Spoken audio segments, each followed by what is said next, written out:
More and more protests occurred on Monday night in regard to the Michael Brown shooting in Ferguson, Missouri.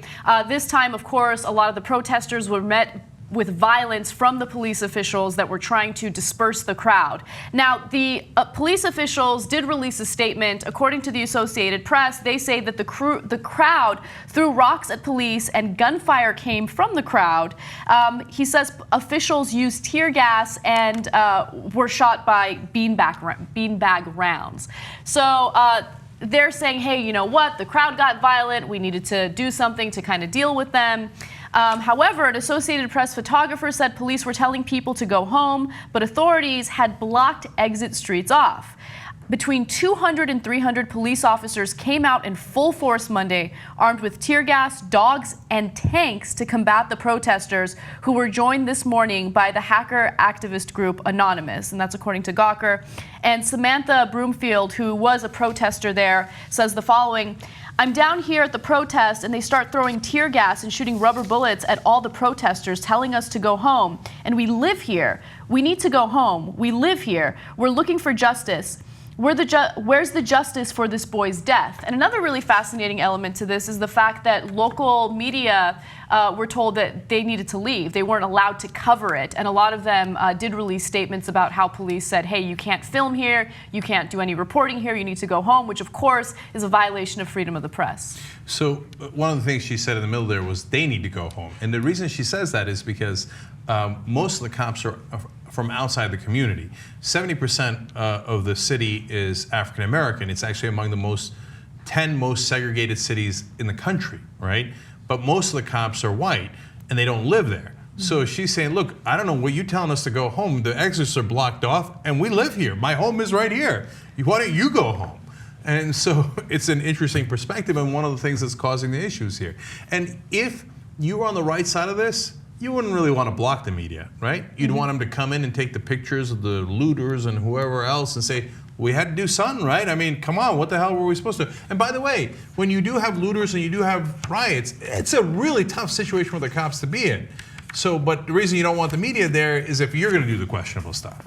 Exactly. And I also want to give you a sense of what's happening in Ferguson, so you have a little more context regarding why so many people are frustrated with the police officials. It's not just about this one particular shooting. Ferguson has had a long history of racial discrimination, and people are fed up with it. So according to the Los Angeles Times, which did an analysis and a really great report on this, they say that Ferguson's police chief and mayor are white. Of the 6 city council members, 1 is black. The local school board has 6 white members and 1 Latino. Of the 53 commissioned officers on the police force, 3 are black, said Ferguson Police Chief Thomas Jackson. To give you a little more information, blacks in Ferguson are twice as likely to be stopped by police as whites, according to an annual report on racial profiling by the Missouri Attorney General.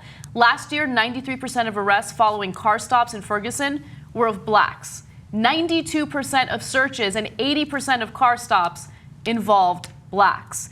So people are frustrated, they're angry. That's the reason why you're seeing these protests happen. And if the cops think that you're going to somehow stop the protesters from being vocal by meeting them with violence, it's not going to work. It's only going to infuriate them further. So I'm sure that there was somebody in the police office who said today, all they understand is violence. But you're the ones who shot the unarmed kid. But anyway, and look, I'm assuming there. So let's go back to the facts that we have at hand here. So now the town is disproportionately African Americans, as I said before. But even with those numbers, still 93% of people being stopped being black is still disproportionately African American that are getting stopped.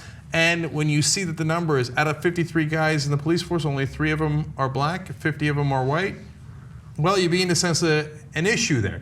Now, look, I'm not in favor of quotas, and so I'm not saying half the force has to be black, 70% of the force has to be black. But if there were 50 out of the 53 were white, and they had a great relationship with the community, and the community was like, no, they're great, and they're here to protect us, and we're really happy about it, and we want them patrolling here, then fantastic. That is clearly not the case here. They're not patrolling to protect the community, they're patrolling against the community. They're coming in from the outside and they view the community not as their allies, but almost as their enemies. Yep. And that's why you have the explosive situation that you have now, because people are fed up with it. And remember how the entire story of Michael Brown started. He and Dorian Johnson, his friend, were walking on the street. The cop pulls over. This is the one thing that both parties agree on. Cop pulls over, tells them get out of the street, and it quickly escalated from there. Now, it didn't need to escalate. It didn't need to get to the point where it did, but people feel like they're being harassed by cops in the area. And so I understand the frustration. I don't understand the looting. I don't understand the rioting. You have to do the peaceful protests or else you're going to distract from the message. It's just, unfortunately, the reality, right? But at the same time, you can't go around harassing people for a very long time and expect them to sit there quietly and take it.